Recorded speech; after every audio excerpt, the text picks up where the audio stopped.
Hello everyone, welcome back to উলফাসওয়ার্ল্ড।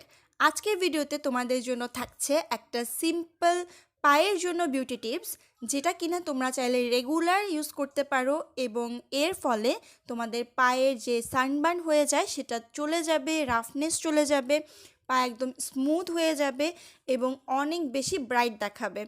তো এর জন্য আমি ব্যবহার করি মাত্র 3টা সিম্পল ঘরোয়া উপাদান, যেগুলা কিনা আমাদের সবার ঘরেই অ্যাভেলেবেল থাকে। এবং এটার প্রধান ইনগ্রেডিয়েন্টস যেটা আমাদের দরকার সেটা হচ্ছে লেবু। পায়ে যত রকম ময়লা ডাস্ট আছে, লেবু সেটাকে অনেক ডিপলি ক্লিন এবং ক্লিয়ার করতে সাহায্য করে এবং এটার সাইট্রিক অ্যাসিডটা আমাদের স্কিনকে অনেক গ্লোয়িং দেখাতে সাহায্য করে। তো এরকম এক টুকরো লেবু আমাদের দরকার। এরপর আমাদের যে দ্বিতীয় উপাদানটা লাগবে সেটা হচ্ছে চালের গুঁড়ো। চালের গুঁড়োর সাহায্যে আমরা পাকে নিয়মিত স্ক্রাব করলে আমাদের পায়ের ত্বকটা অনেক বেশি সফট হয়ে যায়। আর থার্ড এবং শেষ ইনগ্রেডিয়েন্টস যেটা সেটা হচ্ছে কফি। যে কোনো কফি ব্যবহার করতে পারো, এমন মিনি প্যাক ব্যবহার করলে পায়ের জন্য পরিমাণটা একদম ঠিক থাকে। তো আমি এরকম একটা কফি নিয়ে নিচ্ছি।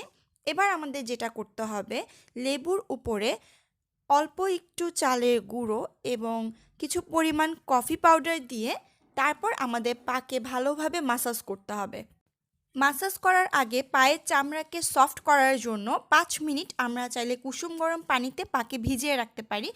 এতে করে স্ক্রাবিং প্রসেসটা অনেক ইজি হবে এবং সহজেই পা থেকে মরা চামড়া এবং সানবার্নটা চলে আসবে। এবং লেবুটাকে এভাবে চিপে চিপে রসটা বের করে তারপর আমাদেরকে ইনগ্রেডিয়েন্টসগুলো বারবার দিয়ে দিয়ে পাকে এভাবে মাসাজ করতে হবে। এভাবে রেগুলার যদি 5 থেকে 6 মিনিট লেবুর সাহায্যে পাকে স্ক্রাবিং করা যায়, তাহলে পায়ের সকল ডেড সেল যেমন চলে আসবে, তেমনি প্রতিদিন ইউজ করার ফলে পা অনেক বেশি গ্লোয়িং দেখাবে, হেলদি দেখাবে। এই সিম্পল বিউটি টিপসটা ট্রাই করতে পারো এবং ট্রাই করে তোমাদের কেমন রেজাল্ট এসেছে সেটা আমার সাথে কমেন্ট বক্সে শেয়ার করতে পারো। আর এটাই কিন্তু কোনো রকম কোনো সাইড ইফেক্ট নেই। যাদের পায়ে কালচে ছোপ ছোপ দাগ পড়ে গেছে এবং অতিরিক্ত পরিমাণে কালচে হয়ে গেছে, তাদের জন্য এই টিপসটা অনেক বেশি কার্যকরী হতে যাচ্ছে। তো এই রকম করে আমরা 5 থেকে 6 মিনিট ভালো করে স্ক্রাব করে নিব। তারপর গরম পানি দিয়ে, অর্থাৎ কুসুম গরম পানি দিয়ে পাকে ভালো করে ধুয়ে নিব। আর এতে যেহেতু কফি আমরা ইউজ করেছি, কফি কিন্তু আমাদের পাকে সফট করার সাথে সাথে একটা ময়শ্চারাইজিং ফিলও দিয়ে দিবে। তারপরও আমাদের উচিত যে কোনো স্ক্রাবার ব্যবহার করার পরে একটা ভালো ময়শ্চারাইজার আমাদের ত্বকে অ্যাপ্লাই করা। তো আমি আমার পছন্দের একটা ময়শ্চারাইজার অ্যাপ্লাই করে নিব, যেটা স্কিনকে অনেক বেশি হাইড্রেটেড রাখতে, সফট রাখতে সাহায্য করবে। তো এই ছিল একটা শর্টকাট, ইজি, খুবই কার্যকর একটা বিউটি টিপস। তোমাদের কেমন লেগেছে সেটা আমাকে জানাতে ভুলো না। আমার ভিডিওটা লাইক করো।